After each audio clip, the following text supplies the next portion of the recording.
The Wyfold Challenge Cup, Marlow Rowing Club on the Berkshire station. That's how they got there, beating Tyne and beating Calgary as well. And you've got Thames Rowing Club on the Buck station. Thames are on a roll this morning. You know, they've been in 2 finals already, 2 wins. This is their third final in the first 4 races or 5 races. Incredible. And you've got another one coming up later on in the day as well. I don't know if news will have reached them, this boat in the Wyfold, whether they have news of the successes already for their club. Yes, it's whether that's a benefit or a hindrance. It's trying to work out, you know, how will it motivate the crew, excite them, or make them worry about it. So that's part of the coach's duty, is to balance that with the athletes that they have and understand how they respond to that information if they need it. Get ready, please. So club men's fours, the Wyfold 5th race on the card here on finals day. Poised and ready to go. Huge moment for them after excellent weeks. Go! So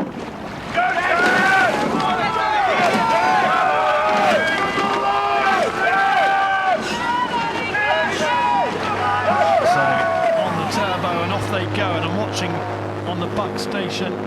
They're hitting a pretty good line there, Thames Rowing Club, but Marlow darted out central. They've corrected really quickly and without any assistance from the umpire, but that may have just slowed them up a little bit in the early stages. Thames Rowing Club looked like they had a blistering start. Yeah, Thames looked really strong off the start there, and I think this race is really about Marlow just trying to stay in contention with Thames, because Thames are definitely the crew with the speed, but can Marlow just hang on for as long as they possibly can to keep in the race. Trying to eat into that lead. Marlow, feisty performance from them, trying to keep up the high stroke rate, and look at that runner go. Well done to you, sir. You're not going to keep that up. Good luck with that one. That just shows you how fast these boats are shifting on the water. These fours. The Thames Rowing Club in the yellow boat nearest to the picture. This is a great battle, isn't it? Marlow just won't let them go. And that's what Marlow need to do. You know, if you look at the kind of previous rounds, Thames have definitely been the stronger of these 2 crews as they progress. But Marlow's job in this first couple hundred metres is just to hang on to them and try and put them under pressure.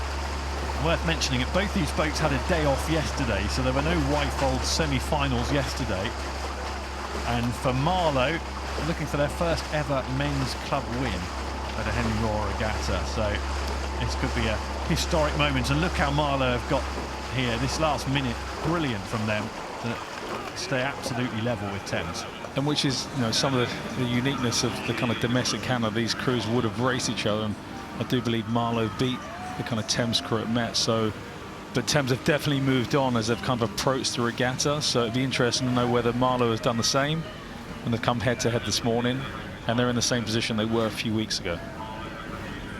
This is one of the really historic events. Been doing this Wyfold since 1847. London Rowing Club the winners last year. Will it be Marlow or will it be Thames this year? You wouldn't put too much money on this one, would you? At this stage of the race, it could go either way. No, I think that's a really good first 400 metres for Marlow, just to really weather the storm that Thames threw at them with the speed they had early on. Having a look in the Thames boat here. Just about got an advantage, but Grant Taylor, James Woodford, Hugo Oglina and Oliver McChesney. This is the sort of race you want on finals day. Yeah. Well, they're really into the thick of the race now, side by side, bow ball to bow ball. Marlow have just snuck a lead, in fact. So on they go, a long way to go. But Thames Rowing Club, they're getting very close to those booms on the left-hand side of the picture, the edge away from them, but that would have been a scary moment in that boat. They were inches away. Yeah, and now look at what's happening with the Marlow boat, Mark. They're coming a bit central. Well, they've taken advantage. You know, Thames have had to steer there. You know, at your peripherals when those booms are coming close to you is a bit scary, if you want to call it that. Because you know, if you hit those, it's game over. So that last minute steering would have definitely impeded their speed, and you can just, it looks like Marlow have just taken that advantage on that. edging in front, but as Mark said a couple of minutes ago, this is the sort of race you want to see. Now watching Marlow steering, because they're going central. Where's the umpire? Are they going to have a look at that? I'm sure they are looking. They're coming right across the water here, and that'll slow up Marlow's progress. Thames Rowing Club have got themselves on a good course. This is tight now. Absolutely nothing in it. They're definitely across in the middle. It's just, they're going to have to move across at some point, I'm sure. And it's Thames who've gone back into lead. This is the Wyfold Challenge Cup finals day at Henley Royal Regatta. Half a length lead for Thames against Marlow, who are chasing a first men's club win at Henley ever. And off they go now. There's the change of gear from Thames Rowing Club, and they are pouring on the pressure, moving their lead up to a length. That was a little flick of the switch. That was, just if you look at the two crews at the moment, Thames just look more dynamic the way they're moving. They're really their hole is up. Marlow just looks a bit sluggish compared, but that can flip. It may be in their race plan that they want to just bed down, and then they're going to have a massive finish as we approach the enclosures. But that Thames crew does look like it's just moving more efficiently at the moment. And there in the Marlow boat, you can see in the stroke seat, James Dolman. Plenty of grimacing. It'll glance over from Alfred Heath into the boat, and look how close they're getting now. And the umpire will have to intervene, surely. Yep, there goes the flag, and it's asking Thames to get back on their side, and that's going to take pace out of them. Yeah, they're quite a way over as well, so that's definitely going to probably be impeding Marlow. But the problem is there's too many heads moving in the Marlow boat right now. You have 3 people look out, and that's the last thing. Just with one person, you see the heads keep moving. They need to keep in their boat. They're really close to clashing here, but Thames still have an advantage. It's slender as they move in front of stewards, and it's now Marlow being asked to get back onto their side of the water. So this has been a fabulous tussle, really entertaining. And Mark, you're just having a look at the pictures here. They're moving across again, like they need to stay on their side. Marlow needs to start attacking now. It's now or never for Marlow. Can they take advantage? There you can see the flag from the umpire. He's still asking Thames to get back across onto their side. It just looked like the Marlow rate and cadence started to go up. They're sensing the enclosures, that noise is building. This is really home field advantage for them. Marlow, being so close to Marlow. Oh, the adrenaline will be coursing through their veins, and Marlow have got the ultimate incentive. Can they overturn this lead? Real drama, and here they come, and there's still instructions from the umpire to get Thames back on their side of the water. Huge local crowd urging on Marlow. Have they got enough? They've been behind for most of the race, but it's only at the end where it counts. This could be a photo as Marlow edging to the lead for the first time. And here come the attack from Thames again. Can they respond? Both boats getting close. They've collided the blades. Over the line come Marlow, but only after Thames Rowing Club had a clash in the blades there.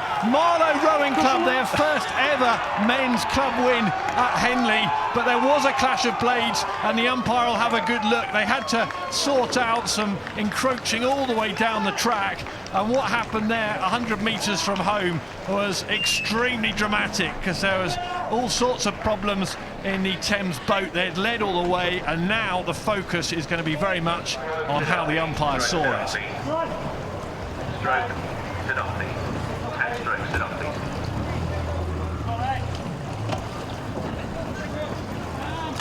Not sure you'd want to be the umpire in this situation.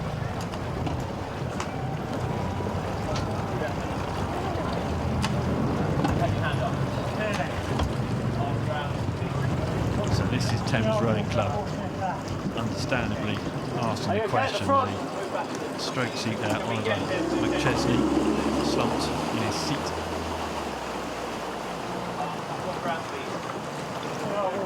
Let's try and have a listen into what's happening. Both in neutral water. I was warning you both crews to move apart. And as a result, we had a clash. And at that point, the crews moved apart. You then had a shipwreck. Okay, I didn't see anything that changed the outcome of the race. Sounds like Okay, it's I'm going going to to consult stand. my colleagues at the back of the boat. If you guys paddle in, stay off the line, please. If you guys paddle in, I'll be right with you. Can we get him seen to, please? Thank you. The umpire asking for Oliver McChesney to be looked after. Nerve-wracking moments for Marlow, but it sounded like it's going to stand. Yeah, I think they're both. You can just see Thames moving across here. I don't see it personally when I'm watching this. I think it's you're both in the middle. There's a Neutral clash. water was the crucial line there, wasn't it? Yeah, I don't think you're going to struggle to overturn that, but that's my perspective. Marlow, raced that really well. They just stuck to their guns. It looked a bit sluggish in the middle, but they got going when they needed to, and just, We're just going to wait for an official result, but it looks as if it will be Marlow's, certainly from what we could eavesdrop. The umpire talking there to the... It's so hard. They're sitting there. They're dying to know if they've won it. Like, this is a dream come true. That dream they had. This is the reality. If they cross the line with a one-hand lead. Well, the tension goes on. The white flag's been raised. They have now got the news they've been waiting for the last couple of minutes. In the most dramatic of circumstances, Marlow Rowing Club winning the Whitefold Challenge Cup. A brilliant result for them.